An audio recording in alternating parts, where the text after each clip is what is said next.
The US wants to cover up its torture of military detainees. That's according to the lawyers of the 5 men allegedly responsible for 9/11. The self-proclaimed mastermind of the attacks and his accomplices went back before a military court at the Guantanamo Bay US naval base on Monday. The case has raised international concern over Washington's so-called interrogation techniques, the detainees claiming they've been subjected to torture, including waterboarding. And this week's pre-trial hearing now has to determine whether to allow the men to speak in court about what exactly happened during their years in custody. Live coverage from the courtroom will be subject to a 40-second sound delay. Lawyer and retired Air Force Colonel Morris Davis, though, he thinks this policy is less about protecting the nation and more about saving face. Well, it's really a very bizarre process. It's been used before.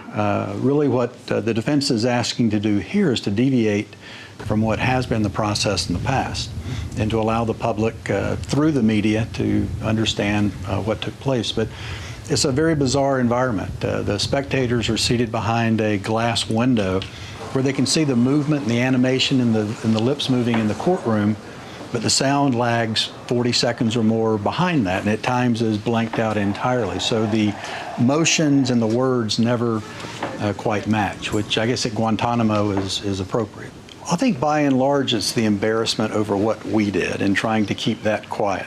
I mean, I was on a panel last week here in D.C. with one of the senior members of the prosecution team who said, oh, these trials are going to be a new era in transparency. But as you've seen today, I mean, if transparency is a 40-second sound delay and reporters tweeting from Guantanamo, then these are extraordinarily transparent. But the public can't attend, and like I said, the government can pick and choose what it wants to blank out.